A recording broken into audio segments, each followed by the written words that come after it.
Fala galera, seja muito bem-vindo a mais um episódio do Divulga Cash. E hoje eu tenho o prazer de receber o pastor Eduardo. Ele faz parte do corpo de membros da Primeira Igreja Metodista Wesleyana. Ele vai vir contar a história de vida dele aqui hoje. Eu garanto para você que vai ser sensacional e você vai conseguir tirar insights positivos. Então, sem mais delongas, já deixa o seu like nesse vídeo, siga o nosso perfil no Instagram e siga aqui também no YouTube, tá bom? Pastor Eduardo, seja muito bem-vindo. O prazer é todo meu, é uma satisfação estar aqui com vocês. Esse projeto aqui que estou tendo o prazer de conhecer e tenho certeza que vai ser muito sucesso. Maravilha. Então, pastor Eduardo, me conta um pouco da sua trajetória. Quem é o pastor Eduardo? Onde que nasceu? Base familiar? Me conta um pouco. Eu nasci em Jacarepaguá, eu morava na Taquara. A realidade, minha casa era onde hoje é a Igreja Metodista Wesleyana de Mananciais. Era presbítero que era o dono do terreno, então ele tinha várias casinhas e eu morava numa daquelas casas, a mais simplesinha de todas. Eu morava naquela casinha lá. Eu lembro que era de madeira e eu lembro que quando anoitecia, tinha as frestazinhas da madeira assim, eu ficava vendo a luz do lado de fora, né? Então eu dormia com a iluminação que vinha da rua. Uma infância assim bem difícil, bem pobre. Meu pai sempre foi trabalhador, mas trocador de ônibus, mas pagava aluguel. Minha mãe não trabalhava. Eu era da Igreja Metodista Wesleyana em Jardim Boiúna. À época era o pastor Ronaldo, que ele pastoreava, antes de ser bispo, pastoreava a igreja de Grajaú e a igreja de Boiúna também, e tendo um pastor auxiliar. Então, nesse período, passaram muitos pastores, pastor Sueiro, Rafael, e por aí vai. Mas foi uma adolescência, uma infância, uma adolescência, início de juventude, assim, muito simples, muito humilde, com muitas dificuldades, realmente, muitas dificuldades, mas eu era feliz, era bem ativo na igreja, participava. Nós tínhamos o grupo, que até hoje tem aniversário lá na igreja de Boiúna, que é o grupo Raios de Sol, e eu fazia parte daquele grupo, e ali eu cresci muito, tenho muitas histórias, assim, fascinantes, aprendi muita coisa ali. Você é filho único? Sou filho único. Eu sou aquele filho que dizem que é o mais mimado, né? Mas eu sempre tive uma aproximação muito maior com a minha mãe, entendeu? O meu pai, ele não era crente, e meu pai, ele bebia muito. Então, assim, meu pai saía 3 horas da madrugada para trabalhar. Como cobrador de ônibus, ele tinha que estar muito cedo na empresa, ele saía 3 horas e ele chegava cedo. Só que ao chegar cedo, ele já ia para o bar. Sim. Entendeu? Então, ele bebia muito, muitas vezes chegava muito bêbado em casa, e aquela coisa toda que acontecia. Às vezes minha mãe falava uma coisinha e ele já agredia minha mãe, então eu presenciei muito isso me marcou muito. Então foi muito difícil, mas lá na frente eu lembro a história, quando eu digo que eu tinha uma relação muito próxima com a minha mãe, é justamente por isso, por eu ver o exemplo da minha mãe. Mesmo passando por tudo isso, eu via minha mãe todos os dias colocando o joelho no chão, ali na beira da cama, e orando e falando: Senhor, salva o meu marido. Mesmo assim, com agressão, chegava em casa, minha mãe, a casa simples, né, era chão vermelhão, aquele piso, né, de vermelhão, ela passava cera, na época aquela máquina que passava enceradeira. Eu sou dessa época, passava a enceradeira brilhando bonitinho. Meu pai chegava bêbado e jogava tudo no chão, não queria nem saber, e era uma coisa terrível. Minha mãe não levantava a voz, ela ia para o joelho. Isso me marcou muito, entendeu? E todas as noites, além dela orar, ela pegava a Bíblia, ia no lugarzinho que eu dormia e ela abria e sempre contava uma história da Bíblia. Eram sempre as mesmas. Abraão, José, Davi, ia contando, e isso foi sendo fixado na minha mente, guardando. Eu guardo lembrança. E mais à frente, bem mais lá na frente, meu pai veio a entregar a vida para Cristo, mas houve um processo, mesmo nessa entrega dele para Cristo, houve um processo que ele teve que passar. Ele aceitou a Cristo, mas ele trouxe muita coisa com ele, que aos poucos, né, ele foi sendo trabalhado pelo Espírito Santo de Deus, e foram sendo arrancadas, mas Deus permitiu que minha mãe o visse entregando a vida dele para Cristo. E foi assim do nada. Minha mãe sempre o convidava para ir à igreja e ele não aceitava nenhum convite, nunca, não aceitava de jeito nenhum.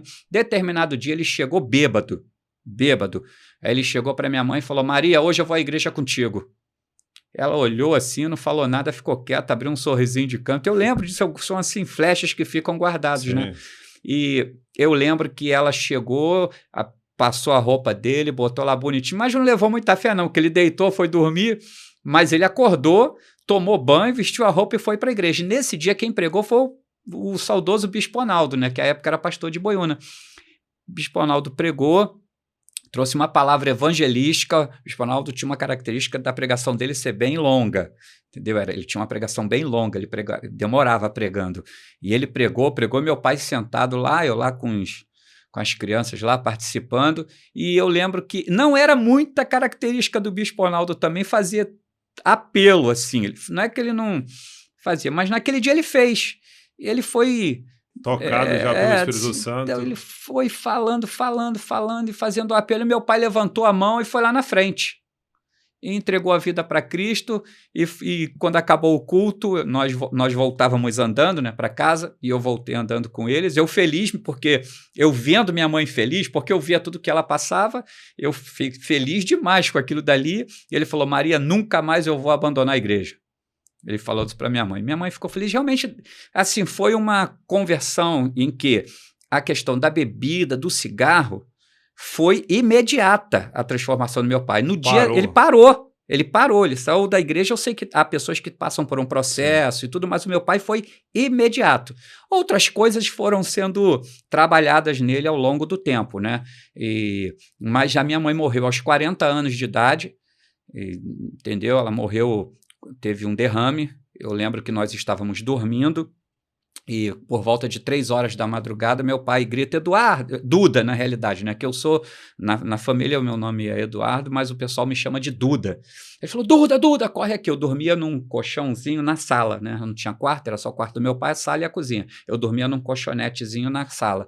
Duda, acorda aqui. Porque minha mãe estava com a boca toda torta, um lado todo paralisado, não conseguia falar direito, mas eu com 15 anos, né, assim, de madrugada, não tinha muita noção do que fazer. O vizinho ao lado nos socorreu, levou minha mãe para o hospital, ficou internada um mês. Nesses 30 dias que minha mãe ficou internada, antes de vir a falecer, todas as visitas que meu pai fez, porque naquela época não podia menor ir no hospital. Não sei como é que está o processo agora, mas era assim, entendeu? Você que não sabe, antigamente era assim. Então, eu não tinha como visitar minha mãe. Eu só ficava sabendo. Chegava: como é que tá a mamãe? Não tinha WhatsApp, não tinha internet, não tinha nada, né? Não tinha telefone, não tinha nada. Então, assim, era informação oral mesmo, boca a boca. Não, tá melhorando, aquelas coisas, né, para me deixar mais confortável. Mas eu fiquei sabendo, após a morte dela, que todos os dias ela falava assim: eu quero ver meu filho. Só que na semana que ela faleceu, ela insistiu muito para minha ida até o hospital. E o pastor Ronaldo, no dia, foi visitá-la. E ela pediu para o pastor Ronaldo se ele conseguiria um documento, alguma autorização para que eu fosse até o hospital visitá-la. E ele conseguiu, de alguma forma lá, ele conseguiu. E no domingo eu me preparei todo feliz para ir ver minha mãe, que já um mês que eu não havia, né? E fui. Meu pai me levou, entrei, e quando eu entrei, o Bispo Arnaldo estava saindo. Ele tinha acabado de conversar com a minha mãe, tinha acabado de orar por ela, entendeu? Então, ele me abraçou, né? Ele me abraçou, passou a mão na minha cabeça assim, foi embora, se despediu para deixar eu e meu pai lá com a minha mãe. E a enfermeira me pegou e falou: vou levar para... Minha mãe até então estava viva. Sim. Entendeu? Quando eu entrei na enfermaria onde ela estava internada, ela olhou para mim com a boca, né, torta. Ela falou assim: meu filho, com muita dificuldade, meu filho. E quando eu vi minha mãe naquela situação, natural, eu comecei a chorar, mas eu abracei minha mãe e ela falou assim: meu filho, eu te amo, e morreu. Nossa. Assim, praticamente, pode dizer, nos meus braços, né? Então foi uma cena para mim que ficou muito marcada. Eu vi minha mãe realmente ali morrer, mas assim, Deus foi gracioso com ela, mesmo no momento Sim. difícil, permitir dela ter visto o filho dela antes de ir encontrar com Cristo, né? Ela ficou só esperando a sua visita, né? E Deus permitiu esse período, entendeu? Não poupou-la, levou com ele, né? Está nos céus com Cristo, esperando a minha visita. Eu fui, ela me falou que me amava e ali veio a falecer, eu abraçando, eu escutando a voz dela bem baixinha, perto do meu ouvido ali, eu te amo, meu filho, e deu um suspiro e ali já o aparelho já indicou que ela havia falecido. Sim. Então me tiraram dali e dali em diante a minha vida mudou completamente, né? E por quê? Porque foi daí que aconteceu todo o processo que eu conversei com você antes. Porque quando minha mãe faleceu, que teve o enterro, à época o corpo era levado para a igreja, tinha todo... Hoje em dia é diferente, ou era em casa, né? Nós fomos para a igreja, o caixão foi levado para a igreja, o corpo era velado lá, então ficavam os familiares ali, algumas pessoas, e me levaram até para casa para não me deixar ali. Eu fiquei na casa de um irmão, que eu nem lembro agora o nome do irmão direito, mas eu fiquei não fui para casa, minha casa, fui para casa de alguém, mas não consegui dormir. No dia seguinte fui para a igreja novamente bem cedo. Houve todo o culto ali, fúnebre, né? O sepultamento da minha mãe, e nesse dia minha tia me pegou, a irmã da minha mãe me pegou e falou, vamos passar alguns dias lá em casa. Eu fui para a casa da minha tia, fiquei lá e depois voltei para minha casa com meu pai. Só que meu pai, como eu falei antes, saía muito cedo para trabalhar, e ele saiu num determinado dia para trabalhar e não vi mais meu pai. Meu pai desapareceu. Não voltou. E já convertido, mas por isso que eu falei que houve um processo todo de tratamento do meu pai, o Espírito Santo tratando ele. Meu pai sumiu por 15 dias. E eu, com muita vergonha, porque eu era muito tímido, eu tinha muito complexo, eu era uma pessoa muito complexada. Por que eu digo complexado? Eu vou voltar no assunto do sumiço do meu pai. Por que eu digo complexado? Porque eu sempre fui uma pessoa de uma família muito pobre, muito simples. Sim. Então, eu sou da época do Atari. Então, os coleguinhas da igreja que eu estava, era uma igreja de um poder aquisitivo maior. Então, todos os meus colegas tinham Atari, tinha tudo, videocassete, 4 cabeças, era aquela máximo, né? E eu não tinha nada. Sim. Então, eu ganhava todo ano, isso era certo, eu ter ou um quichute ou uma conga. Eu recebia ou um quichute ou uma conga. O quichute ou a conga era para ir para a escola. Eu não podia usar ele em lugar nenhum. E eu ganhava um tênis que a gente chamava de bamba cabeção. Não sei se pegou isso, não pegou não, né? O bamba então era cano longo, e ele tinha cabeção porque era tipo sapato de palhaço, que tem um... Sim. A ponta dele era branca, e eu ganhava um daquele. Ganhava uma calça, eu sou da época da calça balão. Então eu ganhava uma calça balão, que era larga aqui, estreitava a perna aqui na canela, e esse bamba cabeção é uma blusa. Mas tudo muito simples. E eu ganhava aquilo, e aquilo tinha que durar o ano todo. Sim. Entendeu? Então você imagina assim, porque realmente meu pai não conseguia. Minha mãe às vezes passava uma roupa para fora, lavava, mais difícil. Então, assim, eu tinha muito complexo, porque assim, faz parte, né? Hoje eu consigo entender alguns coleguinhas e tal, lá em casa a maioria, quando chegava lá em casa, a comida era arroz, feijão e ovo, arroz, feijão e ovo. Então era aquela coisa, chama o boca de ovo aí, e essa coisa para você que é adolescente, que é novo, você vai criando acaba interiorizando. Isso, né? Você vai criando um trauma, um bloqueio. Então, assim, muito complexado, as minhas roupinhas muito simples, o pessoal tudo arrumadinho, eu não tinha nada. Então, isso foi muito difícil para mim. Então, quando minha mãe morre, eu volto da casa da minha tia para minha casa, o meu pai, no dia seguinte, desaparece. Ele desaparece, eu fico 15 dias. E detalhe, não tinha nada para se comer dentro de casa, e nem dinheiro. A única coisa que tinha dentro de casa era farinha e açúcar. Eu passei 15 dias comendo farinha com açúcar. Pior, comi muito. Muito. E não é ruim, não. O problema é que 15 dias 15 dias direto. E assim, não era uma assim, eu quero comer isso. Não era opção. Ou comia aquilo, ou eu morria de fome. Porque assim, eu tinha vergonha de falar. As irmãs da igreja, assim, quando via os vizinhos, e teu pai? Não, meu pai tem vindo aí, é porque ele está trabalhando muito, teve que cobrir. Eu inventava uma história porque eu tinha vergonha disso tudo. Passado 15 dias, meu pai aparece. E eu, pai, onde o senhor estava? Aquela coisa toda, mas ele bem seco, ele falou assim, eu estou morando com outra pessoa, eu morava em Jacarepaguá, em frente à Universidade Gama Filho, entendeu? Quem conhece a Igreja Metodista Eliana de Mananciais vai se identificar ali, entendeu? Então, assim, eu morava ali em frente e ele chegou, olha, eu estou morando em Cosmo. Então, toda a minha trajetória de infância e adolescência tinha sido em Mananciais, Boiúna, conhecia todo mundo ali. De repente, eu tive que me mudar para Cosmos, aqui para baixo, Zona Oeste, não conhecia nada, nunca tinha andado de trem, era uma coisa assim que eu fiquei totalmente perdido. E ele falou, ou você aceita isso, ou você vai viver a sua vida. A vida de antes era muito diferente da vida de hoje. Hoje, uma pessoa, de repente, com 15 anos, ela vai se virar, vai fazer alguma coisa e vai... Mas era muito diferente, muito. E eu falei, não tenho o que fazer, eu tenho que ir com o senhor.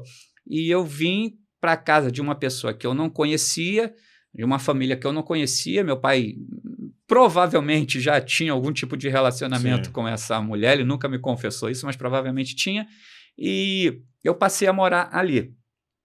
Nisso eu comecei a frequentar a igreja wesleyana de Cosmo. À época foi o pastor Jurandir, que fez o meu casamento, pastor Ivan, entendeu? Que passou por ali, pastor Geraldo, esses pastores que passaram por minha vida ali na igreja wesleyana de Cosmos. Só que eu tinha muita dificuldade. Por que dificuldade? Porque eu morava nessa casa que não era minha, né?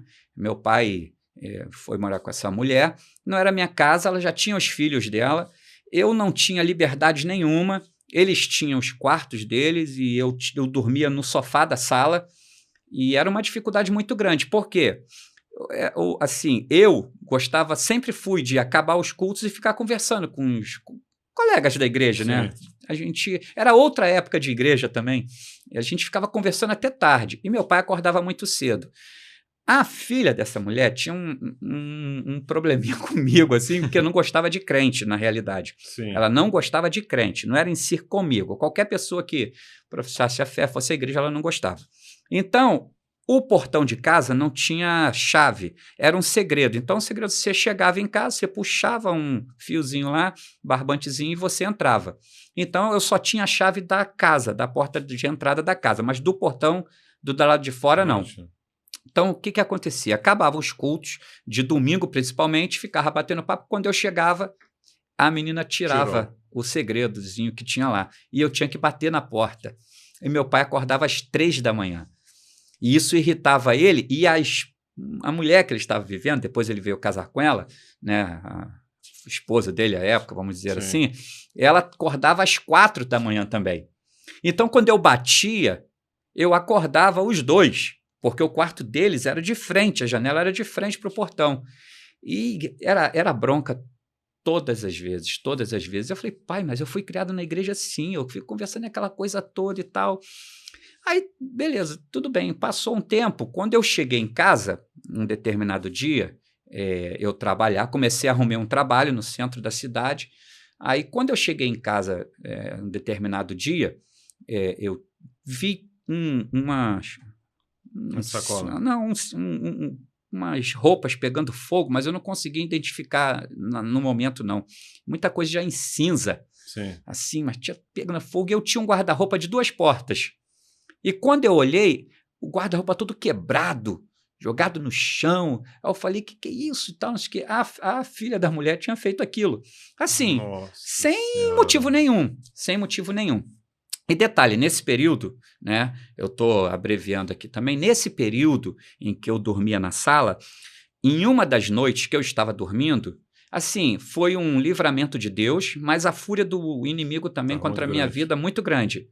essa menina, ela pegou um ódio. Hoje, graças a Deus, foi tudo resolvido. Eu estou contando antes para contar o depois.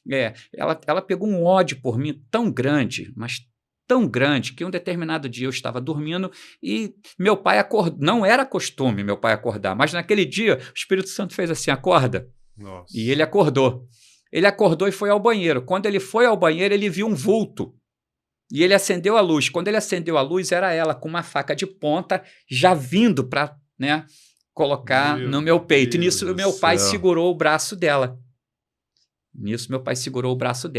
Então, foram todos esses eventos, fora assim, eu chegava lá, não tinha comida, eu falava, poxa pai, o senhor bota, não tem janta, eu que boto, eu fui criado com minha mãe botando a comida. Sim. Filho único, né, aquelas coisas, mas, então assim, mas eu não tinha problema nenhum em colocar a comida, então fazia comida e não deixava comida para mim, aquilo tudo. E um dia, o meu pai falou que assim, ó, vá embora de casa porque você está atrapalhando o meu casamento.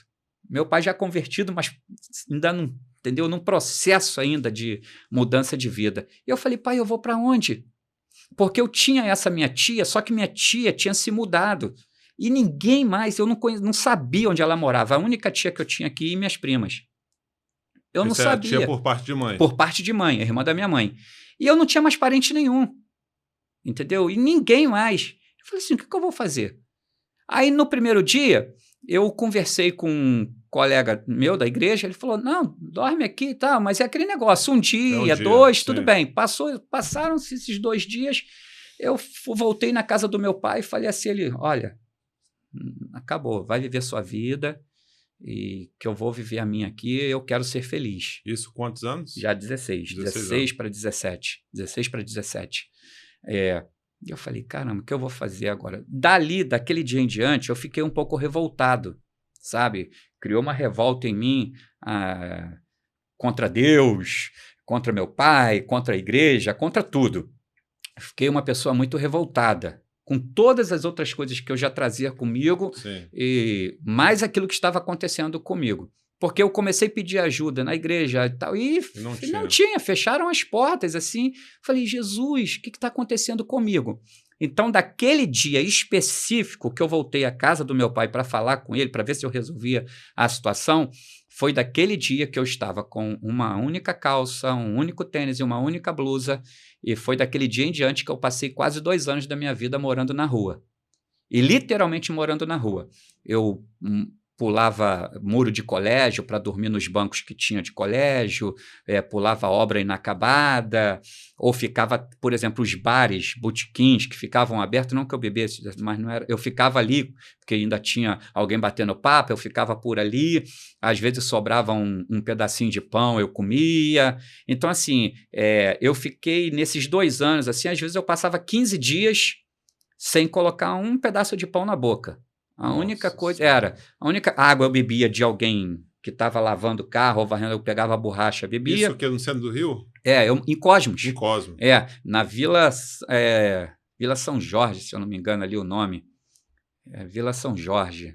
Era em Cosmos, ali onde é a igreja wesleyana de Cosmos. Seu pai sabia de tudo? Sabia de tudo. E não fazia nada? Não fazia nada. Só que assim, minha tia, ninguém mais sabia. E eu, entendeu? Nessa situação, e da igreja eu comunicava, mas ninguém também fazia nada, mas eu creio que também foi um tratamento de Deus comigo nisso, entendeu? Porque muita coisa depois eu vim entender.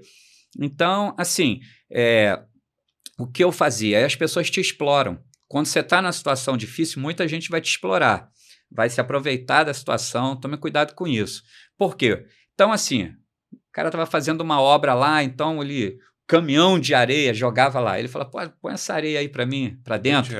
R$20. Se fosse isso, estava bom. Às vezes o cara me dava R$2, R$3, R$4. Mas você que estava com fome, você pegava aquilo. Só que se eu pegasse os R$4 e comprasse alguma coisa para eu comer, eu ia comer naquela hora e depois eu não tinha. O que eu fazia? Eu comprava bala. Sim. Eu comprava, dá bala aí. Quanto que dá R$4 de bala? Dá tantas balas, me dá. E eu andava com aquelas balas no bolso. O que eu fazia? Geralmente era bala mole, muita bala juquinha. Muita bala juquinha. Eu pegava um pedaço daquela bala pela manhã, mordia um pedaço daquela bala. Porque com o tempo, com o tempo, e isso foi uma experiência vivida por mim, hoje, se você não tomar café, ficar sem comer um período, você vai começar a sentir uma fome incrível. Se você ficar um tempo, o teu corpo começa a acostumar com aquilo dali. Só que é complicado. Então, o que eu fazia? De manhã eu comia metade de uma bala. Quando chegava na hora do almoço, eu ia medindo ali, não é que eu não sentisse fome, mas eu não sei explicar fisicamente o que eu sentia. Era uma fome, mas era uma fome que eu conseguia controlar chupando a bala. Sim. Então eu comia a outra metade. Então eu passava 10, 15 dias chupando bala. Até que, determinado dia, alguém chegar e falar assim, ô, chega aqui. Aí eu ia falar, toma um pão aqui, era um pão com manteiga. E eu lembro, nesse período todo, eu fui à casa do meu pai umas outras 2 vezes, eu falei, pai, eu estou morrendo de fome. Por favor, só me dá um prato de arroz com feijão e ovo, ou me dá um pão com ovo só para eu comer. E ele falou que assim, sai daqui, eu já falei para você, eu não quero que você atrapalhe a minha vida. Nossa. E 2 anos, E eu lembro que assim, eu passava, quando estava o inverno eu ficava, não tinha casaco, eu procurava, então eu me acomodava em um determinado lugar. Eu lembro que eu pegava muito jornal e ia dobrando um no outro, assim, amassando para ficar grudado, arrumava papelão, forrava 2, 3 camadas de papelão onde eu ia dormir e botava aquela camada de jornal por cima de mim, que não adiantava de nada, mas era assim, para me enganar. E ficava ali. E muitas noites eu passava ali chorando, e eu falando, Senhor, eu fui criado na igreja. O que o Senhor fez comigo? Eu nasci para viver nisso aqui, para viver isso daqui. Para que eu nasci? Para que eu existo? Poxa, o meu pai faz isso comigo, minha mãe morreu com 40 anos, minha mãe, poxa, é uma pessoa que, entendeu? Era assim, 1000%, entendeu? E agora eu estou passando por isso, Deus. Fui criado na igreja, eu nunca fui um cara envolvido com nada. Então, ali chorando e falando com Deus. E assim, quando você está no olho do furacão, você não vê saída. Entendeu? Você está ali num momento de dificuldade, a gente não consegue ver saída, Jonas. E eu não conseguia ver, eu não vejo lá futuro, solução nenhuma. E 2 anos assim, foram passando, de 2 anos, esses 2 anos, até que um dia, uma irmã da igreja, só que eu já não estava acreditando mais em nada, sabe? Já tinha perdido a fé. Perdido a esperança. E uma irmã chegou, passou, olhou para mim e ela falou assim, Deus vai mudar a tua vida, jovem. Deus vai mudar a tua vida. Você vai casar e vai ter um lar. Olhei para ela assim, desconfiada, eu falei, mais uma maluca. Porque toda hora alguém falava comigo alguma coisa, mas ela foi diferente. Eu senti que foi diferente, mas acostumada a ouvir tanta coisa, eu falei, eu vou casar. Quem vai casar comigo? Eu não tenho dinheiro nem para comer. Passou uma semana, mais ou menos assim, né? Estou dando um prazo, estipulando um prazo. Uma semana, minha prima, não sei como, achou o telefone do meu pai. Não sei como ela conseguiu, entendeu? Até hoje eu não sei realmente como ela conseguiu o telefone do meu pai, porque eu nunca perguntei para ela, por incrível que pareça. Antigamente era revista, né? Eu não sei, eu não lembro. Tinha as páginas amarelas, tinha coisas. E eu sei que meu pai tinha um telefone em casa, entendeu? Que era da mulher, não era nem do meu pai, era da mulher. O telefone era uma coisa absurda de cara. Sim. Mas parece que o marido da mulher que tinha falecido tinha deixado para ela alguma coisa desse tipo aí. E essa prima conseguiu esse telefone. Vou até perguntar a Ana como ela conseguiu, que eu nunca perguntei. Tá aí uma coisa que eu nunca perguntei. Eu sei que ela entrou em contato com meu pai. E ela falou, tio, eu queria falar com o Duda, né? Porque eu era chamado de Duda.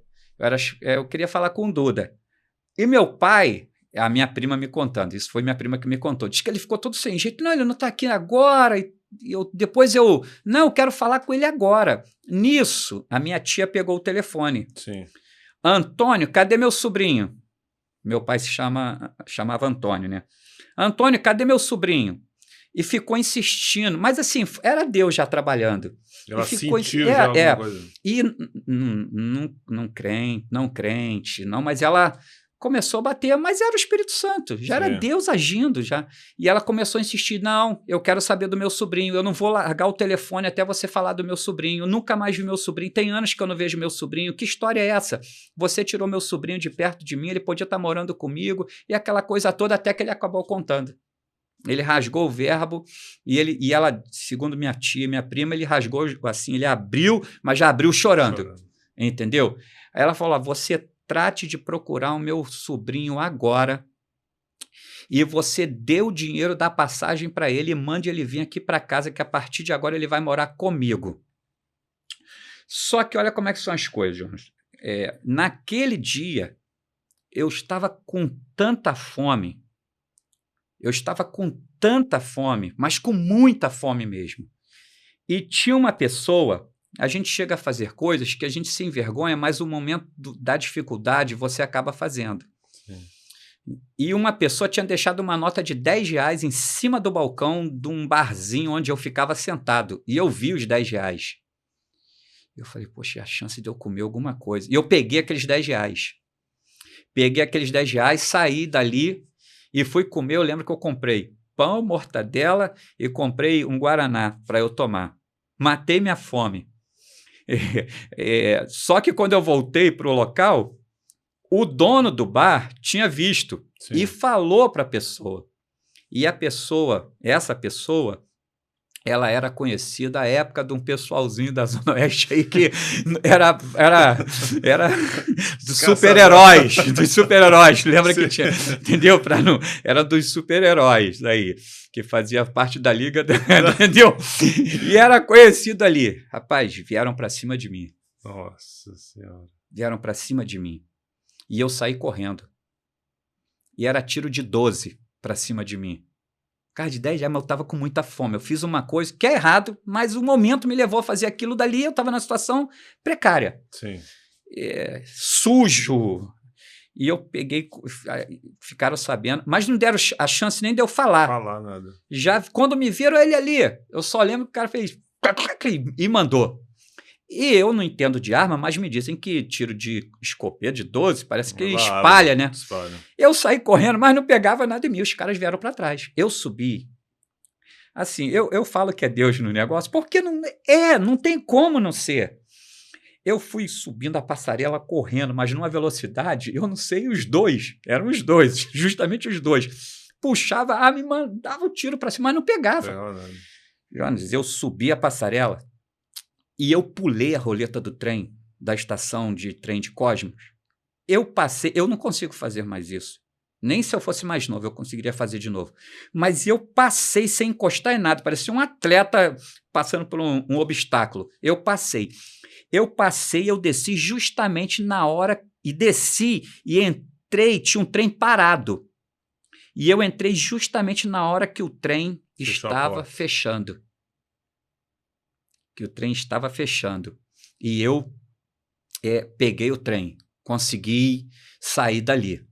Nisso passou, eu voltei com muito medo, mas eu voltei escondido à noite, isso não no mesmo dia, mas Sim. Eu voltei depois à noite, fui até o meu pai, falei para ele, pai, a situação é essa, está acontecendo isso, ele falou, filho, aí nesse dia ele me deu um abraço, e falou, filho, olha só, vai agora para a casa da sua tia, que ele já sabia de tudo também que tinha acontecido, vai agora para a casa da sua tia, porque senão vão te matar mesmo.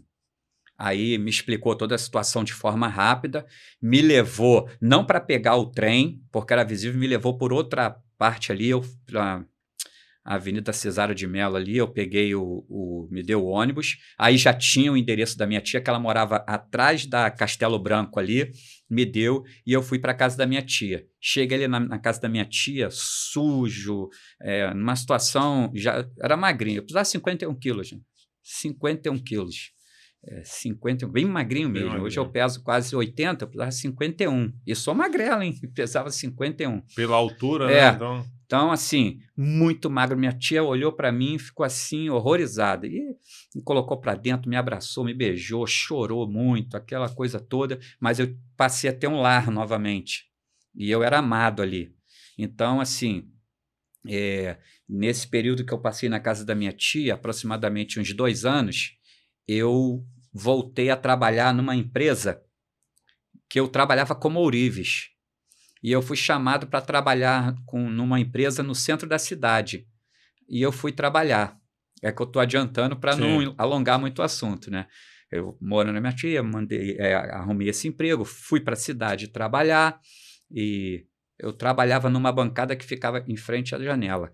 E meu serviço era limar os anéis, pulseiras, essas coisas todas. Eu estava limando. Um determinado dia, eu limando os colegas ao lado, mesas ao lado, muitas mesas, e eu olhei para fora assim. No que eu olhei, foi como se eu apagasse.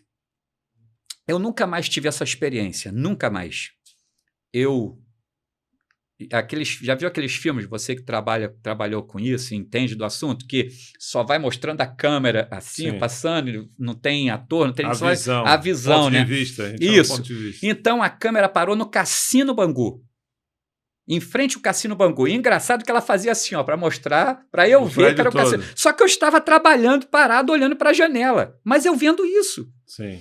Eu vi o Cassino Bangu e a câmera voltou assim para a rua e foi acompanhando e foi andando. E era como se eu estivesse indo atrás dela. E ela chegou, parou em frente à Igreja Metodista Wesleyana de Bangu. Sim. E ela virou e levantou assim, onde tinha a placa da Igreja Metodista Wesleyana de Bangu. Daqui a pouco o colega meu tá me tocando assim, aí eu me desliguei daquilo. Ele, cara, tu tá onde? Eu falei, eu tô aqui. Ele falou, cara, eu tô em 5 minutos parados aí, olhando pra janela sem piscar. Cara. Só que, pra mim, aquilo dia tinha sido questão de segundos. Mas não, ele falou, cara, tu tá em 5 minutos aí, tá todo mundo te olhando. E eu olhei assim, tava todo mundo me olhando. E entendeu? Eu falei, não, cara, eu tô aqui, que isso, cara? Mas eu fiquei com aquilo na cabeça, então eu já tinha, né, o conhecimento. Eu falei, Deus falou comigo. Sim. Deus falou comigo. E como minha tia morava em Realengo, eu falei, quando eu voltar para casa hoje, não vou saltar em Realengo, vou saltar em Bangu. Quer dizer, eu saltava em Padre Miguel para atravessar ali atrás da Castelo Branco. Eu falei, vou saltar em Bangu hoje. Saltei em Bangu, fui até o Cassino Bangu. Fui até o Cassino Bangu e segui. Eu não conhecia a igreja de Bangu, não sabia onde que era. E fui andando, até que eu vi mais ou menos pela lembrança que eu tinha. É aqui, quando eu olhei, era a igreja de Bangu. Falei, Jesus está mandando eu voltar para a igreja. Porque eu fiquei tão revoltado com tudo que eu não ia mais à igreja. Foi o período que eu fiquei fora da igreja. Sim. Entendeu? Esse período que eu fiquei na casa da minha tia, eu fiquei fora da igreja. E eu falei, meu Deus, Jesus tá mandando eu voltar para a igreja. Aí fiquei chorando, mas chorando de alegria, sabe? Sim. Porque eu falei, Jesus falou comigo. Aí uma alegria tremenda. Aí eu fiquei ansioso. Eu falei, eu tenho que chegar logo domingo. No domingo pela manhã, eu botei a roupa que eu tinha, minha tia, vai aonde? Eu falei, vou na igreja. Ela, graças a Deus, meu filho, vai para a igreja que é o melhor caminho que tem, você não tem mais que ficar indo para esses bailes, para essas coisas todas. Amém, glória a Deus, falou até glória a Deus. Não era da igreja. Não, nem minha tia é um amor de pessoa, mas uma pessoa maravilhosa, mas não se converteu. Falei muito de Jesus para ela, mas ela tinha a crença dela, porque ela já achava, entendia ser cristã já, mas amém. Aí eu me arrumei, cheguei na igreja de Bangu no domingo pela manhã, na escola dominical, e quem me recebeu, nunca esqueço, foi o Maurício, um rapaz que tinha lá, que era uma maravilha. O Maurício tem uma história incrível. Me recebeu e comecei a congregar ali em Bangu. E eu tinha, Jonas, 2 calças. Na realidade, eu tinha uma calça furada e um tênis furado. E tinha 2 blusas, não eram 2 calças. Eu tinha um tênis furado, uma calça furada, porque eu ainda ia receber o primeiro salário para começar a comprar alguma coisa para mim. Eu tinha um tênis furado, uma calça furada e 2 blusas. Deus é tão tremendo que no dia que eu fui para a igreja, a minha sogra, minha ex-sogra, que já Deus a levou, ela olhou e falou que assim para minha esposa, Cristiane, olha que menino moderno, olha, tênis furado, calça furada, olha, é moderno, ele é diferente. Não tinha nada de modernidade, era necessidade mesmo, eu só tinha aquela calça, eu só tinha aquele tênis, e eu tinha uma blusa que eu usava de manhã para ir na escola dominical e a outra que eu usava para ir à noite no culto. Eu só usava aquilo. E a Cristiane, minha esposa, ela veio de uma família que o pai sempre deu de tudo para ela, ele tinha Sim. uma condição muito boa e, né, eu não tinha nada, né, João? Só tinha Deus mesmo e o pouquinho que eu ganhava ali, mas comecei na convivência ali, nos aproximamos e comecei a namorar a Cristiane. Mas fui até a casa da Cristiane, convidado, tal, aquelas coisas todas, né? Sim. Que você sabe como é que é. Nós íamos ficar aqui até 7 horas da noite falando. Aí eu cheguei lá, fui recebido pela minha sogra, meu sogro Tavares, e ali minha cunhada à época era viva ainda, a Aninha, e fizeram um bolo, comida, aquela coisa toda. E eu já tinha pedido a Cristiane para namorar, né? Porque a mãe, a irmã já ficavam, olha, minha irmã gosta de você e tal, aquelas coisas de jovem, Sim. né? Aí eu falei, eu também gosto dela, mas eu ficava assim, porque os meninos, os jovens da igreja ficavam assim, rapaz, como é que tu vai namorar essa menina? Essa garota aí, o pai tem grana, o pai tem situação, o que tu vai apresentar? Eu falei assim, eu não tenho nada mesmo não, mas vamos lá, vamos tentar, né? Aí eu cheguei, conversei com ela, falei, olha, eu gostaria de namorar com você e tal. Então, foi convidado até a casa dela. Eu lembro que o Tavares, ó, a minha sogra falou assim, ó, teu sogro está te esperando lá na sala para você pedir. Eu falei, Jesus, eu tinha medo do Tavares. O Tavares tinha uma cara séria, ele sentava assim. Eu falei, meu Deus, o que é isso? Enfim, aí cheguei, sentei e pedi, começamos a namorar com a permissão dele. E foi tão de Deus assim, Jorge. Eu vou para 30 anos com a Cristiane de casado, 2 filhos. Vida. E nós namoramos, noivamos e casamos em 8 meses. E me pergunto de onde eu tirei dinheiro. Não tinha, em 8 meses. Mas o nosso início foi um início muito difícil, sabe? Porque eu ganhava salário mínimo. Sim. Entendeu? E Cristiane, na época, também não trabalhava, mas depois de bastante tempo foi trabalhar. Por quê? Porque minha sogra teve câncer de mama. E ela falou assim, ó, o meu sonho é ter um neto. Eu falei, Jete, como é que eu vou? Era Georgette, a gente chamava ela de Jete. Sim. Eu falei, Jete, como é que eu vou sustentar uma criança? Eu ganho salário mínimo. Eu não tenho condição, Cristiane não está trabalhando, não dá. Não, vai, pelo favor, realiza esse sonho. Sim. Eu falei, ó, vou botar na sua conta, hein? Brincando com ela. E Cristiane engravidou. Então, Cristiane engravidou do Arão, meu primeiro filho, que hoje está casado, graças a Deus. E então nós passamos a morar, mas passamos assim, com muita dificuldade, porque imagina um salário mínimo, você ter que sustentar. Naquela época, naquela né? época R$200. era muito pouco, era reais. muito pouco, muito pouco. Hoje já é pouco, Sim. muito difícil, assim. E eu tinha que pagar luz, pagar água, tudo assim, uma ajuda de um, ajuda de outro. E nós passamos muitas dificuldades juntos, eu e Cristiane. Agora já a nossa vida casada, eu já todo reestruturado. Nesse período, antes disso, meu pai me procurou, ele consertou comigo, pediu perdão, nós nos abraçamos, houve perdão da minha parte, houve perdão da parte dele. Eu fui curado de todos aqueles traumas que eu falei. Eu tinha vergonha de botar uma bermuda por ser magrinho e ter a perna fina, de botar uma camiseta. Eu sou muito magrinho. Eu fui curado de muitos complexos. Eu não dava a paz do Senhor para ninguém. Quando a pessoa falava comigo a paz do Senhor, a paz do Senhor, mas se nem olhava nos olhos, eu tinha muito complexo de inferioridade, uma coisa muito difícil mesmo, e foi sendo trabalhado ao longo do tempo na minha vida, e eu fui curado por Deus dessas coisas, sabe? Fui muito curado, graças a Deus. E nessa trajetória toda, a Cristiane começou a falar assim, Eduardo, eu tenho que fazer alguma coisa para a gente melhorar um pouco de vida. Nisso que ela falou isso, eu era mandado embora. Fui mandado embora do emprego, aí o que a gente vai fazer? O que a gente vai fazer? Vamos vender pizza.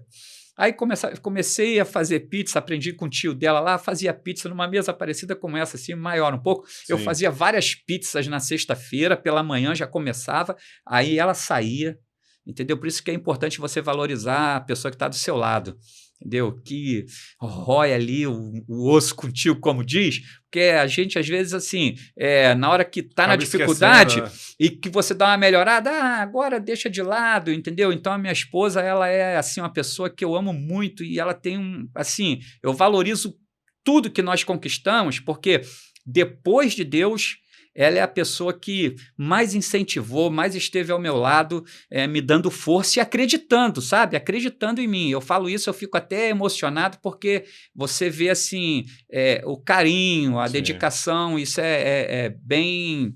Isso fica guardado contigo. E assim, eu lembro que a Cristiane pegava, porque assim, eu não sou um bom vendedor. Eu tenho vergonha, embora eu seja hoje um empreendedor, eu tenho a nossa loja lá, Sim. Mas eu vender pessoalmente para você, principalmente naquela época, rapaz, eu não conseguia. Se você dissesse não, acabou. E o empreendedor não pode ser assim. Falou não, você vem com outro argumento e você vai trabalhando. Não, isso aí. E você vai, mas a pessoa falava assim, não quero não. Eu já saía, eu já murchava, já ia para casa, eu não estou conseguindo vender. E a Cristiane não. A Cristiane sempre teve esse dom. Tanto que até hoje na loja, que a gente chega lá, né? Sim. Ela é 100. Então, ela pegava, deixa comigo, pegava a bolsinha, uma bolsa térmica, com as pizzas que eu fazia ali, ela ajudando, e ela andava aquele bairro todinho do Jabu, às vezes nesse sol, nesse calor, eu carregava, mas ela que ia lá oferecer, né? E ela, não, olha, é nossa, é gostosa, é feita em casa, manual e tal. Então, ela começou a pegar um número de clientes, entendeu? E a gente vendendo, mas assim, você sabe que venda é sazonal, né? Tinha semana que a gente fazia lá 50 pizzas, vendia as 50. Tinha semana que você fazia as mesmas 50, saía 20. Entendeu? O pessoal, hoje eu vou sair, Cristiane. Então era aquela dificuldade. E eu tinha uma coisa que os meus colegas de igreja até brincavam comigo. Eu arrumava, era uma coisa assim incrível, Jonas. Eu arrumava o emprego. Quando dava 6 meses, não era por falta, não era por não trabalhar, não era por ser uma pessoa preguiçosa que ficava procrastinando serviço, não. Eu fazia o que tinha que ser feito. Sim. Dava 6 meses e eu era mandado embora. Mas isso um pouco hoje você vê como um propósito? Propósito. Eu não entendia, mas era, entendeu, Deus tentando, só que eu não enxergava. Aí eu ficava, meu Deus do céu, e agora? Aí eu orava e pedia, mandava currículo e mandava. E às vezes eu ficava nesse processo. E eu sou da época do corte, que você pegava um pedacinho do jornal ali, recortava e ia até o local para procurar emprego. Então, segunda, terça, eu já saía cedo para ficar naquelas filas enormes. Aí voltava, Cris, não consegui. Ou então ficava assim, falaram que vão ligar. E era aquela coisa toda. Aí passava um período. E nisso eu ficava... E a questão do estudo, como é que foi?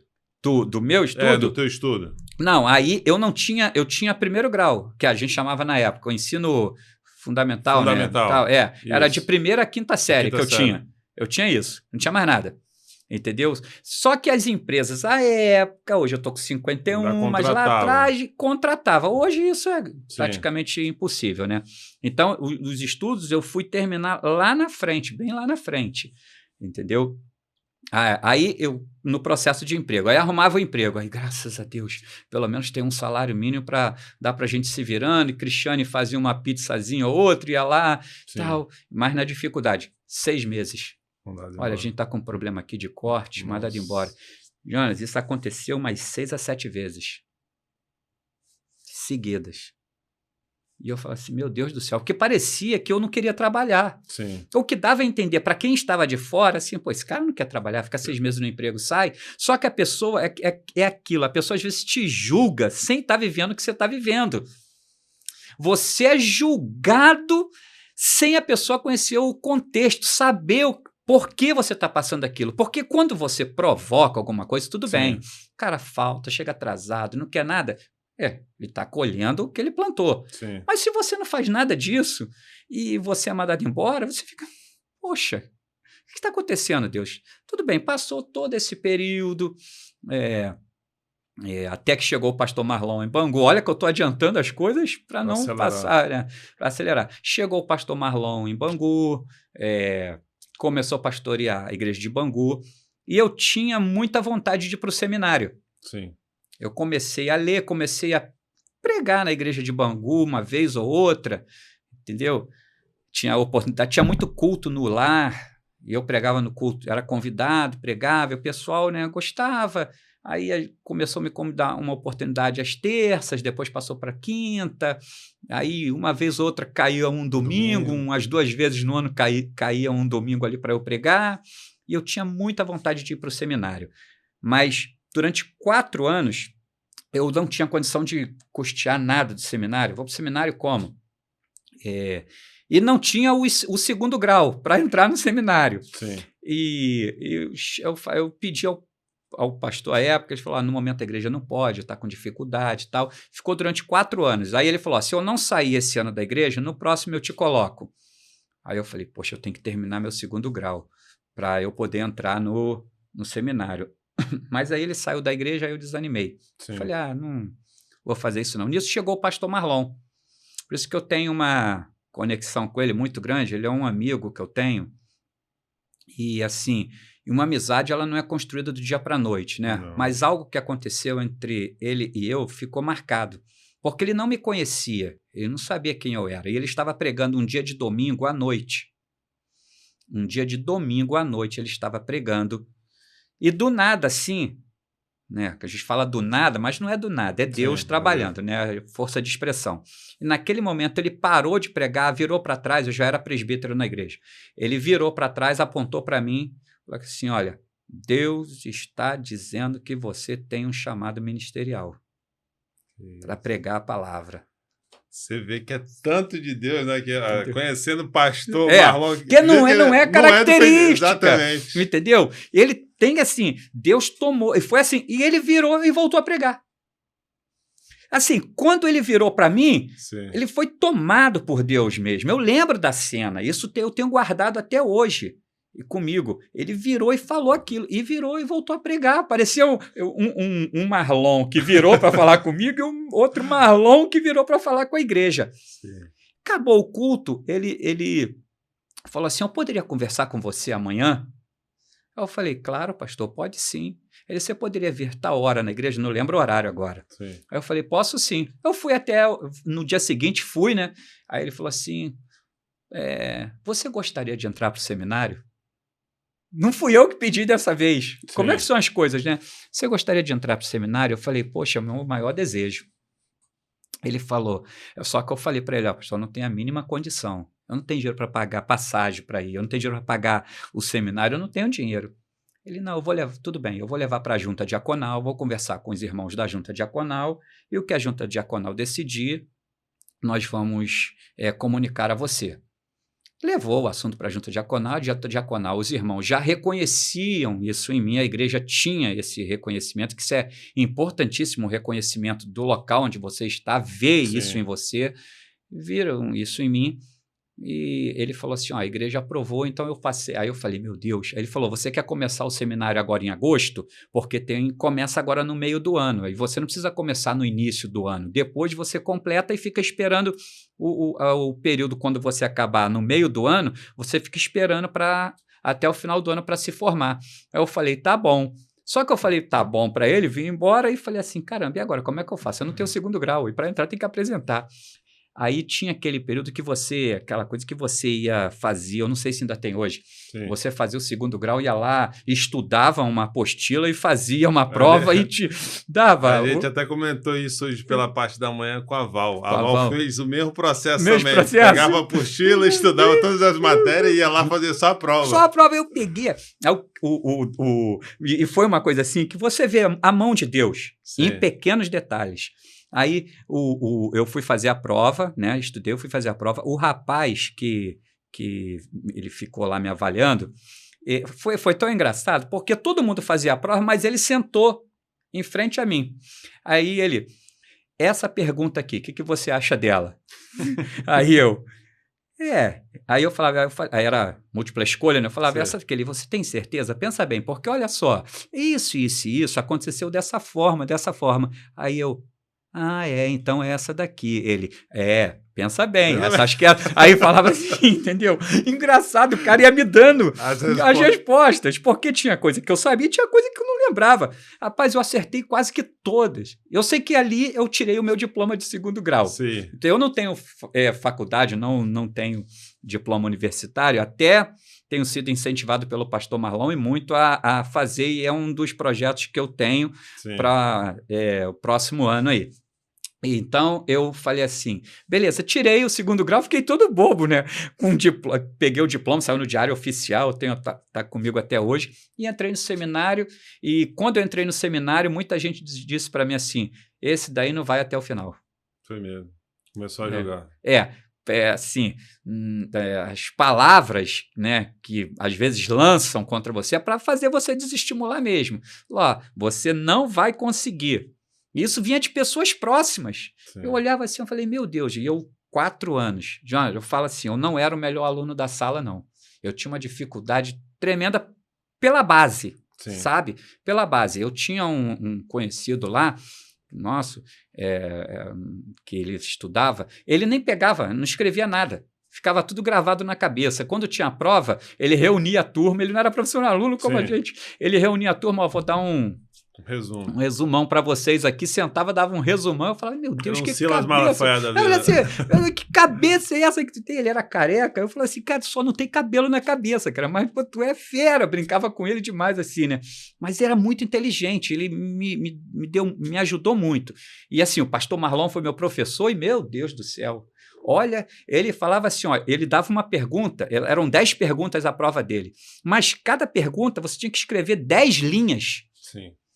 Tinha que escrever mesmo, eu suava para fazer uma prova dele, eu suava, mas conseguia fazer, mesmo com a minha dificuldade lá, eu consegui, tive que fazer lá o TCC lá, foi uma dificuldade tremenda, ajuda do hoje é professor lá, pastor Tiago, ele é professor no seminário também, me auxiliou muito nisso e consegui passar.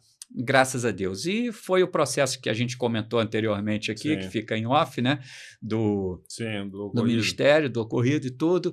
E graças a Deus, depois disso, vim para Campo Grande. Só que nesse processo, estávamos trabalhando, eu e Cristiane, nós trabalhávamos prestando serviço para o estado do Rio de Janeiro. Nós éramos de uma empresa que prestava serviço. Isso depois de todo o processo de da todo pizza o processo, de tudo. Já é outro estágio, né? Aí, por isso que eu te falei, 7 horas, um dia inteiro para falar de tudo, cara. Aí, nós trabalhávamos para uma empresa que prestava serviço para o Estado. Então, eu trabalhei no RH, Cristiane trabalhou na outra parte lá.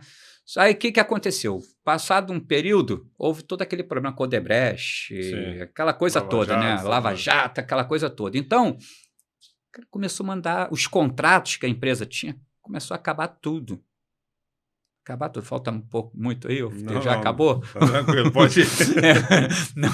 Aí, o que acontece? Aí, começou a ter esses problemas assim, eu falei, meu Deus do céu, e agora? Por quê?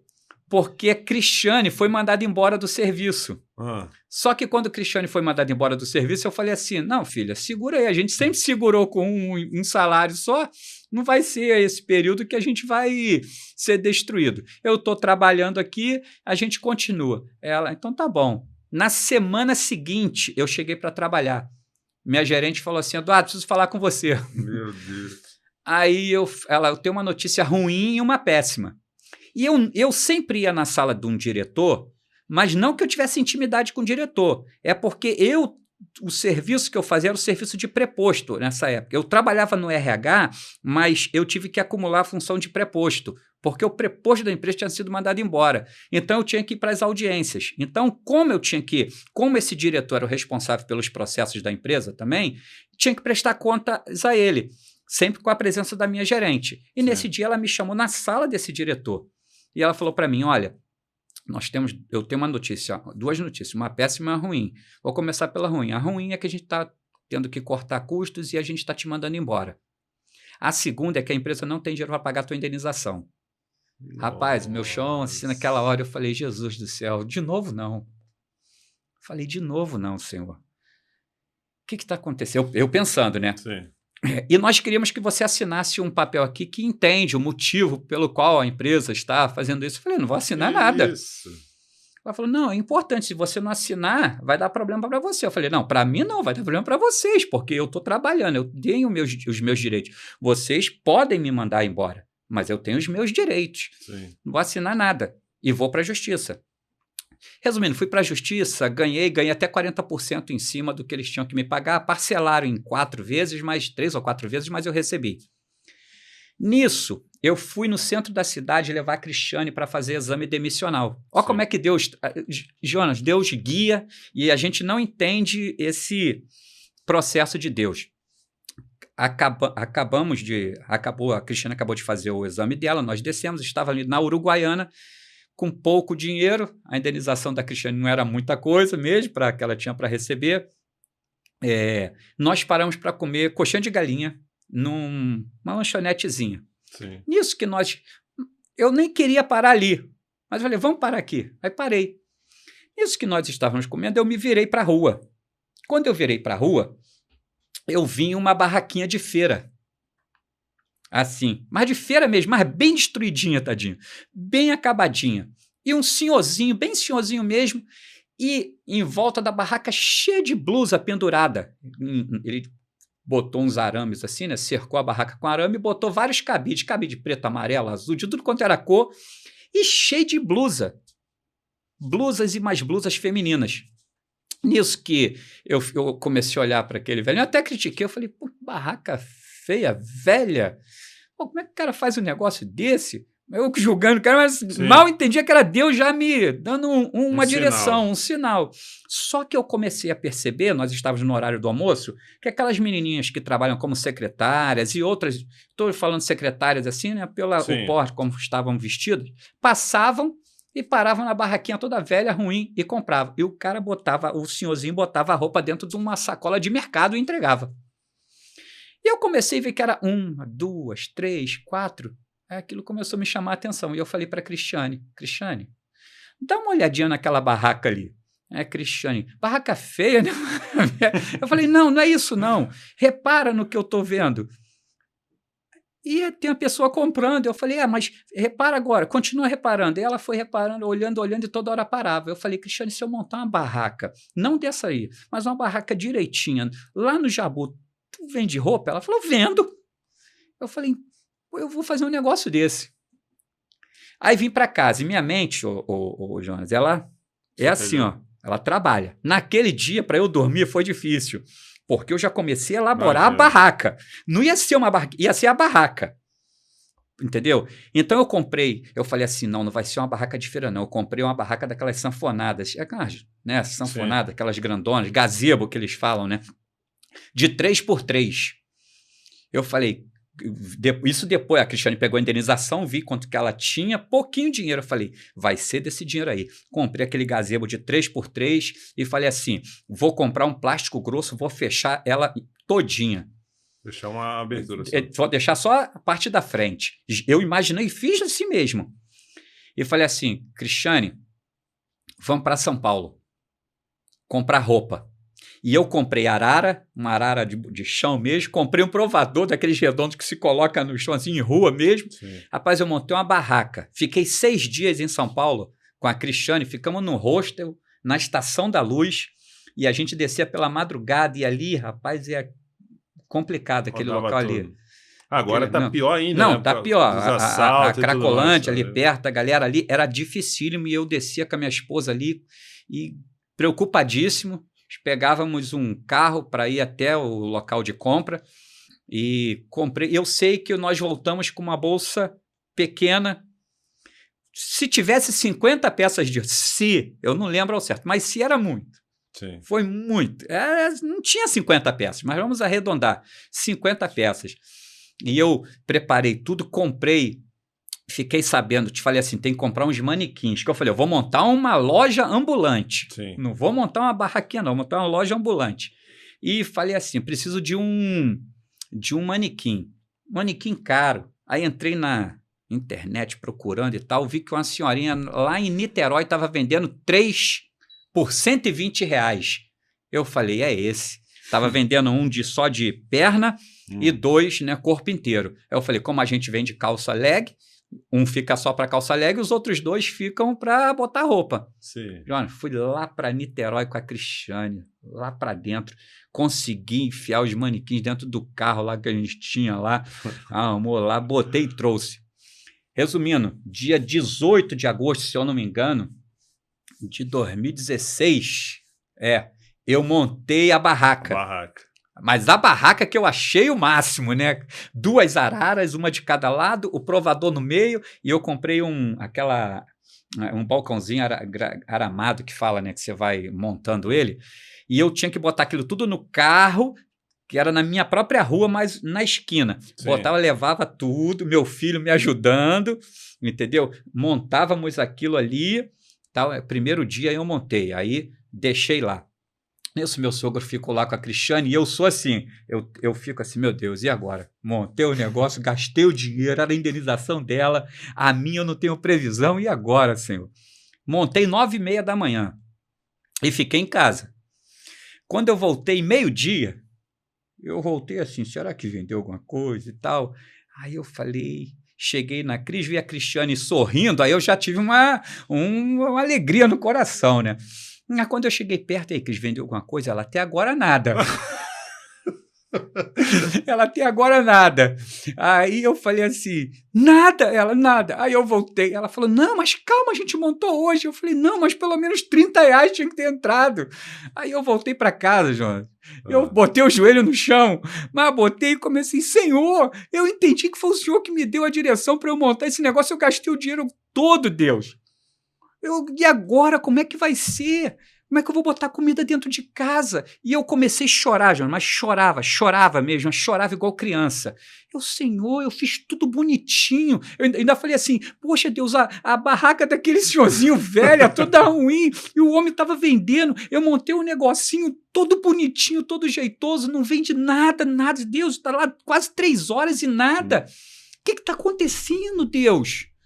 Pelo amor de Deus, me dá um sinal. Aí fiquei ali, eu falei assim, mas aí passou 1 hora, eu falei assim, eu tenho que levar alguma coisa para a Cristiane comer. Sim. Aí voltei lá. Quando eu voltei, eu falei, ei, Cristiane, ali Eduardo, já vendemos 700 e poucos reais. Isso em questão de 1 hora. O quê? Não, quanto? 750. 750? Toma aqui. Um pouco de dia eu não tinha maquininha ainda não, e ainda ia comprar a maquininha, tudo em dinheiro. Eu falei, que isso, Cristiane? Fiquei numa alegria, sabe? E ficamos ali por volta de 2 meses. Sim. E a coisa, né, começou a girar. E aí, só que a gente, era muita dificuldade, porque como era de esquina, ventava muito. Então, às vezes, eu montava 9h30, quando dava 10 horas, eu tinha que desmontar. Porque ficava eu, minha filha, minha esposa e meu filho segurando a barraca por causa do vento. Então, nunca desista, tá? Não desista não, porque você vai passar por essas dificuldades, mas é passando por elas que você aprende e cresce. Então, eu falei assim, para isso não acontecer, eu comprei 4 baldes, enchi de cimento e botei os 4. Mesmo assim, João, não segurava. Quando vinha a ventania, não segurava. E ela naquele processo, montava e desmontava. Se chovesse, já era, não dava, porque era vento e chuva. Aí eu falei, eu preciso de um ponto, de um lugar, para eu... Poxa, mais barato. Rapaz, a gente rodava tudo quanto era lugar. Eu e Cristiane. Realengo, Padre Miguel, Campo Grande, só chegava em lugar caro e tinha que dar tanto de entrada e a gente não conseguia. Nisso, olha como é que Deus faz as coisas.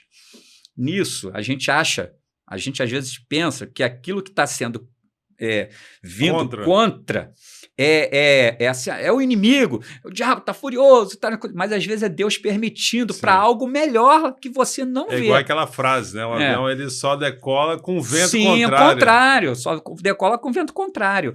Aí o que aconteceu? A mulher que morava no prédio, que a nossa barraca ficava aqui e tinha um prédio. Sim.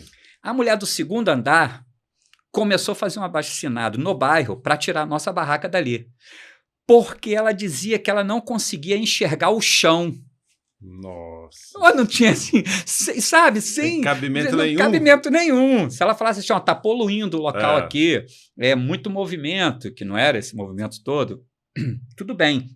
Mas não era o caso. Ela disse, o argumento dela é que ela não conseguia ver o chão, que ela tinha prazer em ver a calçada do bairro. Sim. E a barraca ali atrapalhava ela ver a calçada. E ela conseguiu muitas assinaturas. Meu Deus. E ela conseguiu com que o caminhão da prefeitura fosse lá para tirar a gente do local. Só que nesse dia, eu falei assim, Cris, não quero montar hoje não. A Cristiane, mas tá sol, tá bom? Não quero montar hoje, não estou sentindo de montar. Mas era Deus, porque se eu tivesse montado naquele dia, Já teriam perdia levado tudo. Porque quando eu fui na rua, o caminhão estava lá. E o cara estava perguntando sobre a barraca que ficava ali, e o pessoal desconversou, o pessoal... Assim, sei que a gente, graças a Deus, não foi pego. Porque eu fui na prefeitura, tentei pegar a licença, tentei fazer tudo e não consegui. Aí tinha todo um protocolo lá, e ele falou que não era o local, porque era de esquina. E eu falei, Jesus, e agora? Nisso, no próprio bairro que eu moro, no melhor ponto que tem no Jabu, tinha uma loja que vendia roupa, o mesmo que eu. Sim. E a mulher que trabalhava, a senhora que trabalhava nessa loja, ela falou, eu vou sair daqui, porque eu quero ir para Bangu, para trabalhar no camelódromo de Bangu. Rapaz, assim, coisa de louco mesmo, que aconteceu, só Deus. E a menina que trabalhava ao lado, ela comprava às vezes uma blusinha ou outra na gente. E ela falou, ligou para a Cris e Ficou falou, Cris, sabendo. Cris, eu vou fazer o seguinte, olha, vou te passar uma notícia, mas fica quieta. A moça aqui do lado vai sair, o ponto vai vagar. Eu vou te dar o telefone do dono, porque era o mesmo dono da loja que ela trabalhava, que era dela, uma gráfica. Sim. Eu vou te dar, você conversa com ele. E Cris me passou. E só que Cris recebeu o telefonema, o comunicado e esqueceu. E eu naquele processo todo, aí depois ela falou assim, Eduardo, a moça dali vai sair, mas isso já tinha passado umas 2 semanas. Eu falei, Cris, por que você não me falou antes? Eu lembrei agora. Eu falei, mas isso não tinha que lembrar, é uma coisa muito séria, a gente pode perder o lugar aqui. Nisso eu liguei para o cara, falei com ele, poxa, o seu Márcio? Ele seu Márcio. Falei, poxa, seu Márcio, aqui é o Eduardo, eu moro aqui no Jabu, eu tenho uma loja, uma barraquinha que eu monto aqui, vendendo roupa e tal, e eu queria um ponto fixo, e eu fiquei sabendo que a menina autorizou falar o nome dele, eu fiquei sabendo pela Lili que o senhor vai sair, que a moça vai sair, eu queria ver qual o procedimento, o processo aí para eu poder alugar o ponto. Ele, dia 5 eu tô aí, a gente conversa. Sim. Boa tarde. Aí eu falei, nossa... Aí eu falei, meu Deus, já se foi assim, eu falei, tá bom. Aí, dia 5, 8 e pouca da manhã, eu já fiquei rondando ali o local, que ele vinha receber o dinheiro do aluguel, ele vinha ao local. Sim. Aí eu parei lá, nisso, a menina falou assim, ó, é ele ali. Aí eu parei perto dele e falei, bom dia. Ele, bom dia. Falei, sou o Eduardo que ligou. Ele, pois não, o que você quer? Eu falei, não, que eu comuniquei ao senhor, eu tenho uma barraca que eu coloco ali na esquina, inclusive ela está lá, se o senhor olhar daqui dá para ver, só que às vezes chove, venta, eu tenho que tirar, eu queria um ponto fixo. Ele falou, não te conheço, cara, vou alugar para você, não te conheço, não sei quem você é. Caraca. Eu alugo para quem eu conheço. Eu falei, poxa, olha só, eu sou morador aqui do bairro há muitos anos, minha esposa também. Aí ele falou, isso aí não está dizendo nada para mim. Aí eu falei, poxa, eu sou sobrinho da Cristina, porque a tia da minha esposa e a avó da minha esposa, elas me chamam de sobrinho e ela me chamava de neto também, né? Sim. De forma carinhosa. Eu falei, minha avó e minha tia moram aqui, a Cristina, a Dona Eli. Aí ele fez assim, tu é neto da Dona Eli? Eu falei, sou. Ele, onde ela mora? Eu falei, aqui em cima, vamos lá. Eu falei, vamos.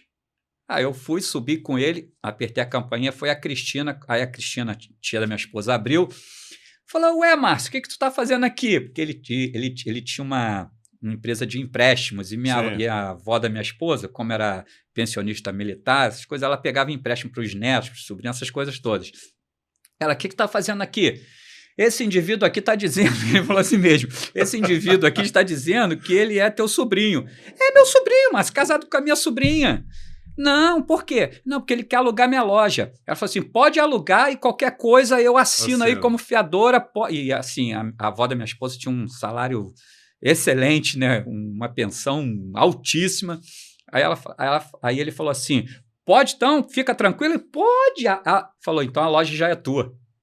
Caramba. Aí ele falou assim, aí ele chegou para mim, nós descemos, ele falou, a loja é tua, em confiança, a Dona Eli e a Cristina, que eu conheço há muitos anos. Aí eu, muito obrigado pela confiança, não em mim, mas nelas, né? Aí ele chegou e falou assim, o processo é o seguinte, a moça vai sair dia tal, eu quero 2 aluguéis adiantados, E eu só pensando assim, meu Deus, de onde eu vou tirar esses 2 aluguéis? Mas aí ele falou, ó, dia tal, pegou lá, ele redigiu um contrato. Sim. E falou, ó, vou voltar dia tal aqui e quero esse dinheiro na mão. Eu falei, meu Deus, e agora? Aí fui na tia da Cristiane e falei, Cristiane, a situação é essa e essa e essa. Ela, não, menino, deixa pra lá, isso aqui eu tenho. Eu te empresto, depois tu me paga. Tu não precisa me pagar agora não, pode me pagar lá na frente. Aí eu falei, ô Deus, tá agindo esse negócio aí. Só que eu peguei uma loja destruída, assim, né? Bem coisa mesmo. Sim. Aí eu sou caprichoso, assim, no que eu vou fazer, né? Eu peguei a loja, consegui o dinheiro, dei para ele, aí fiz todo ali, simples, mas fiz tudo bonitinho. Aí comprei as araras legal, assim, penduradinho, tudo direitinho, bonitinho, e abri a loja. Rapaz, quando a gente abriu a loja, assim, se a gente vendia R$100, a gente passou a vender 400. Nossa. Só pelo fato de abrir a loja, porque as pessoas dizem assim, ai Cris, olha, nada contra você, mas é porque eu tinha vergonha de ir na barraca comprar. Na loja eu fico à vontade. E eu fiz um provador e as coisas foram dando certo. E cada vez eu fui investindo mais em estoque e as vendas foram aumentando. Até que a loja que eu trabalhava ficou pequena. E a menina ao lado da gráfica, ela falou assim, ó, eu quero engravidar e não quero mais trabalhar. Eu vou entregar a loja. Aí eu conversei com a Cristiane, eu falei, Cristiane, se a gente quiser crescer, a gente tem que arriscar. Tem que arriscar. Entendeu? Tem que ir arriscar. Nisso, eu falei assim para ele, para o dono, eu falei, olha, eu queria alugar a loja ao lado. Ele tá ganhando dinheiro, né? Aí eu falei, não é questão de ganhar dinheiro, é para eu ganhar que eu quero alugar a loja do lado. Aí ele falou para mim, tudo bem, eu alugo. Mas eu falei, eu tenho uma condição, eu preciso quebrar a parede do meio para unificar, fazer uma loja só. Ele falou, desde que você, quando me entregar a loja, entregue com a parede, eu vou fazer um contrato, tu assina. Fechado? Eu falei, fechado. Aí foi assim, aí eu quebrei, aumentei a loja e hoje, assim, graças a Deus, eu não sou uma grande loja, mas para quem começou numa barraca e para o nível que nós estamos hoje, e a gente, assim, graças a Deus, do ano da pandemia para cá, foi o contrário. Assim, em vez da gente diminuir, cresceu. E eu tenho tido um crescimento anual, e eu espero que continue assim em nome de Jesus, a gente tem tido um crescimento anual na loja entre 15% a 20%. Cara, que maravilha. Que história, né? 1h20. E assim, é que eu abreviei muito.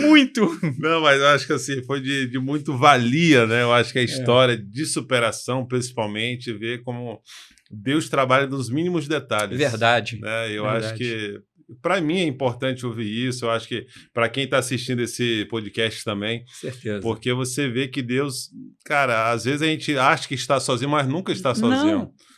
Às vezes é momento, é fases que a gente vai passando, vai amadurecendo, criando intimidade com Ele. Isso. Né? O momento que você falou, cara, eu montei a loja, mas o imediatismo humano, querendo as coisas já para ontem. Eu quero agora. Agora. Não é assim. Não é assim. Não é assim. Mas mesmo assim, ele, com todo cuidado, com todo amor, mostrou que ele é fiel. Verdade. Né? Em menos de 1 hora, já vendeu ali R$700. Isso, assim, e R$700... Sim. Era um dinheirinho considerável para a gente há 7 anos atrás ali, porque quase para eu ganhar isso daí era o mês todo, eu ganhei em questão de... E fui mais, porque naquele dia eu fiz mais do que aqueles 700. Sim. Acabou a roupa toda, eu tive que ir lá voltar para comprar. Entendeu? Eu gastei. Mas o crescimento ele é assim, você pega uma dica que eu dou aqui para quem empreende. A pessoa, ela recebe o valor bruto e ela acha que aquele dinheiro é todo dela. Não é.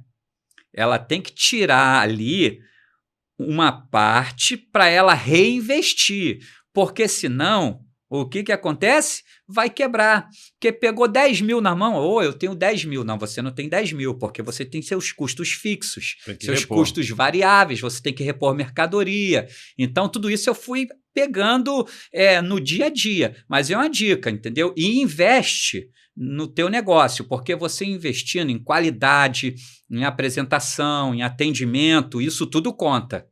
Entendeu? É verdade. E a mão de Deus, né? Principalmente a mão de Deus. Pô, galera, eu acho que é isso. Eu acho que eu vou até dividir esse podcast em dois, porque é uma história muito boa, muito bacana. Eu acho que valeu super a pena para mim. Acredito que para você também que está ouvindo aí também. Eu acho que deu para você tirar insights aqui valiosíssimos que você pode levar para sua vida, para o seu negócio.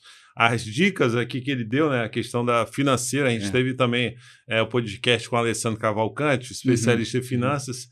E ele citou muito bem isso. Ele falou, cara, é isso, você tem que pegar o bruto aqui, saber que você tem despesa, você tem que crescer o teu negócio.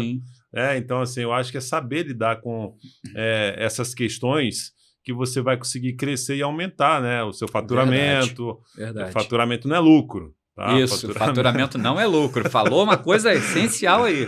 Então, assim, você que pensa em crescer, cara, não desiste, né? Isso daqui, o pastor Eduardo está aqui, é prova viva disso. Vale a pena o esforço, vale a pena, sim, se humilhar na presença de Deus, porque Ele é fiel, Ele é justo e Ele honra com as promessas dele. E, cara, é isso. Agradeço muito a sua participação. Eu que agradeço. Eu acho que fui muito alimentado aqui espiritualmente pelo seu testemunho, é muito impactante mesmo. Eu passei por muitas diversidades, passei fome também, então eu me encontro super bem, me identifico na sua história. E é isso, o Divulga Cash é isso. Eu acho que ele é um seio de realmente de conexão, de histórias, de pessoas, porque eu acho que tem que ser contado. A gente verdade. Se a gente não consegue escrever livros ainda, pelo menos comunicar, fazer um vídeo, deixar aí para a eternidade, a gente tem que fazer. Isso. Com certeza. Então, agradeço a sua participação aqui e agora eu deixo aberto também para o senhor dar as considerações finais. Não, foi um prazer enorme estar aqui, poder compartilhar. É o que eu falei, se a gente estivesse 7 horas aqui um dia inteiro, eu ia ter a história e eu gosto de falar, né? Mas nunca esquecer, e isso vou deixar um conselho que o pastor Marlon, ele me dá sempre. Porque quando a gente alcança determinadas coisas, a gente às vezes acaba deixando Deus de lado. Não tem esse negócio, eu estou deixando Deus um pouco de lado. Não, você não deixa Deus um pouco. Ou você deixa ele inteiro, ou você se apega a ele. E às vezes o sucesso, entendeu? Você começa a ter sucesso, sucesso que eu estou querendo dizer assim, é ter êxito, você conseguir fazer coisas que você não conseguia fazer antes, poder ir a lugares que você não podia ir antes, você fica um pouco encantado com aquilo, você está entendendo? E às vezes Deus permite que determinadas coisas aconteçam nesse processo para te trazer a realidade de novo, tá? Porque o presbítero Adriano pregou ontem na igreja no culto. Jesus é a coisa mais importante da nossa vida. Dinheiro acaba, entendeu? Uma crisezinha que acontece no mundo, tudo que você construiu pode perder. Você pode ser milionário. Muitos milionários nos Estados Unidos tiraram a vida porque perderam tudo que tinham do dia para a noite. Mas Jesus não. Jesus é o caminho, a verdade e a vida. E é a coisa mais importante que nós temos nessa vida. Esse é o nosso conselho. É isso. Não deixe de dar o seu like nesse vídeo, compartilhar essa história com outras pessoas, porque vale super a pena. Se inscreva no nosso canal e eu te aguardo no próximo episódio. Grande abraço.